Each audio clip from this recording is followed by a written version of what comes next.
Petrol ট্যাঙ্কিতে জং ধরা এবং শরীরে ক্যান্সার হওয়া প্রায় একই কথা।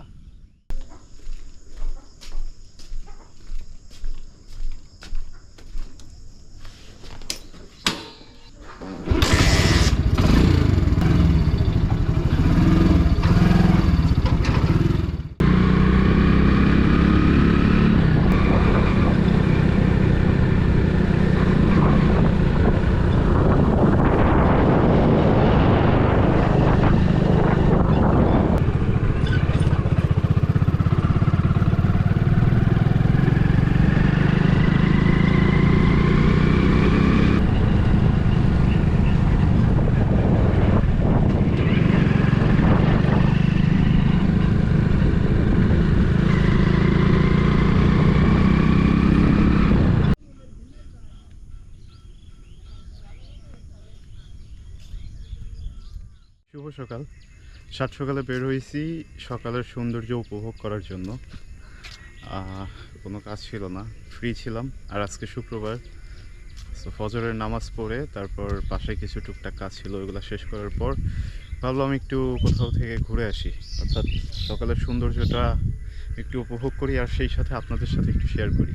তো আজকে শুধু ঘুরতে আসি নাই, যারা বাইক ইউজ করো তোমাদেরকে একটা সাজেশন দিতে আসছি। কারণ রিসেন্টলি আমি একটা প্রবলেম ফেস করছি, আর এই প্রবলেমটা শুধু আমি একা ফেস করছি ব্যাপারটা এরকম না।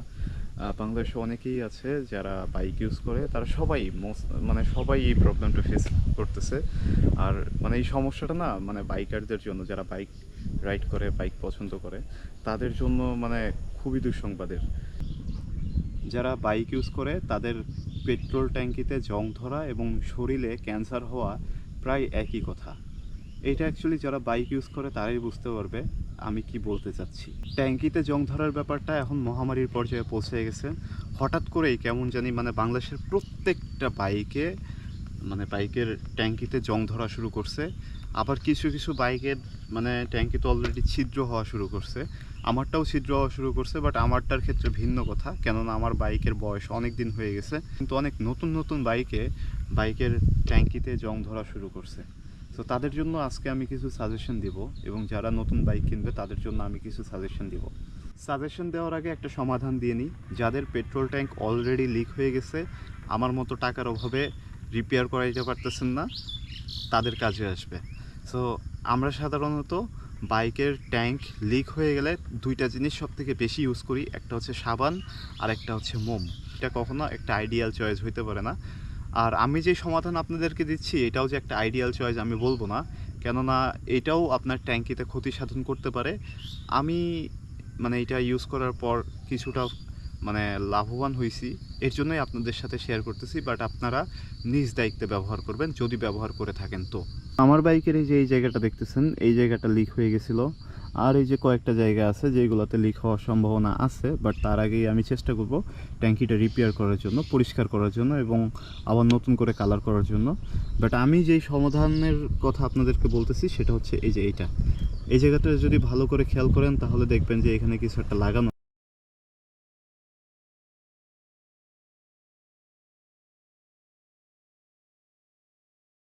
সমাধান হয়ে গেছে। এখান থেকে আর কোনো ধরনের লিক হয় না।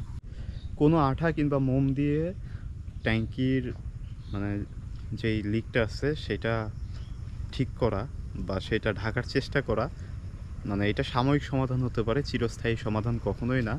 সো আপনাকে একটা না একটা সময় আপনার ট্যাঙ্কি রিপেয়ার করাইতেই হবে। বাট ট্যাঙ্ক রিপেয়ার করার আগে কিছু জিনিস মাথায় রাখবেন। কিছু বিষয় আছে যেগুলো মেনটেন করে চলা উচিত। সেগুলোর মধ্যে হচ্ছে অন্যতম যে বিষয়টা সেটা হচ্ছে যে পেট্রোল ইউজের ক্ষেত্রে, অর্থাৎ পেট্রোলের কিন্তু একটা নির্দিষ্ট মানদণ্ড আছে। বিভিন্ন গ্রেডের পেট্রোল হয়ে থাকে। বাট যদিও আমরা অ্যাকচুয়ালি সেই সব বিষয়ে সকলেই অবগত না, এবং এইভাবে অ্যাকচুয়ালি মেনটেন করে পেট্রোল কেনাটা সম্ভব হয়ে ওঠে না। বাট যখন পেট্রোল ফুল করবেন, ট্যাঙ্কি ফুল করবেন, তখন সকলেই একটু চেষ্টা করবেন যে ট্যাঙ্কি ফুল করার পর একটা অকটেন বুস্টার, পেট্রোল বুস্টার যেটা পাওয়া যায়, সেটা ইউজ করার জন্য। এবার বলি, বাইকের পেট্রোল ট্যাঙ্ক ওয়াশ করার ক্ষেত্রে বা পরিষ্কার করার ক্ষেত্রে কিছু কিছু বিষয় মেনটেন করতে হবে আপনাদের। সেটা হচ্ছে যে বাইকের পেট্রোল ট্যাঙ্ক যখন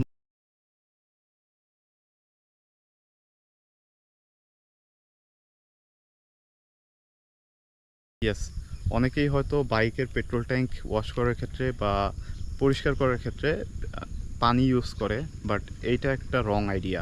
এখন যারা মেকানিক আছে, যারা হচ্ছে আপনার বাইক পরিষ্কার করবে, তারা হয়তো বলবে এতে কোনো সমস্যা হয় না, কিন্তু পানি ব্যবহার করে পেট্রোল ট্যাঙ্ক ওয়াশ করাটা পেট্রোল ট্যাঙ্ক নষ্ট হওয়ার জন্য অন্যতম একটা কারণ বলে আমি মনে করি।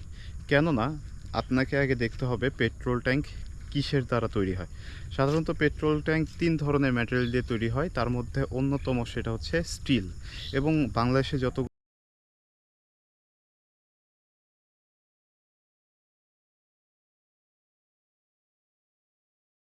পানির সংস্পর্শে আসলে তাড়াতাড়ি জং ধরে, এবং জং ধরলে সেটাতে লিকেজ হওয়ার সম্ভাবনা সব থেকে বেশি থাকে। এবার স্টিল যখন অক্সিজেনের সংস্পর্শে আসে তখন তাতে জারণ প্রক্রিয়া শুরু হয়। এখন অনেকেই বলতে পারে যে ভাই, আমাদের মানে পরিবেশও তো অক্সিজেন বিদ্যমান, কিন্তু হ্যাঁ, ব্যাপারটা হচ্ছে পানিতে এবং পরিবেশে মানে অক্সিজেনের ঘনত্বের বিষয়টা আপনাকে বুঝতে হবে। সো অনেক ক্ষেত্রেই দেখা যাচ্ছে যে পেট্রোল ট্যাঙ্কি পরিষ্কার করার ক্ষেত্রে পানি ব্যবহার করা হয়, যেটা একটা মানে টোটালি একটা রং আইডিয়া। তাহলে এখন কথা আসতে পারে, ভাই পেট্রোল ট্যাঙ্ক তাহলে পরিষ্কার করবো কী দিয়ে? দেখেন, পেট্রোল ট্যাঙ্ক আপনাকে পেট্রোল দিয়েই পরিষ্কার করতে হবে। এবং যদি আপনার পেট্রোল ট্যাঙ্কে জং ধরে যায়, তাহলে আমি বলবো WD-40 একটা স্প্রে আছে, এটা খুব ভালো কাজে দিতে পারে মানে জং রিমুভ করার ক্ষেত্রে। বাট পেট্রোল ট্যাঙ্ক পরিষ্কার ক্ষেত্রে আপনাকে পেট্রোলই ব্যবহার করতে হবে। এছাড়া আপনি যদি অন্য কোনো ম্যাটেরিয়াল, যেমন অনেকেই হয়তো বলবে যে ডিজেল খুব ভালো মানে জং রিমুভ করতে পারে, পরিষ্কারের ক্ষেত্রে করার ক্ষেত্রে ভালো। বাট আমি সাজেস্ট করব যে আপনার পেট্রোল ট্যাঙ্কিতে মানে যখন জং ধরবে সেটা পরিষ্কার করার ক্ষেত্রে আপনি ডিজেল না ব্যবহার করলে আপনার জন্য ভালো হবে। কলার পাতা নিয়ে যাইতেছে, এগুলো কই থেকে নিয়ে আসছো? কই থেকে নিয়ে আসছো? কি করবা এগুলা? ছাগল খাওয়াবা?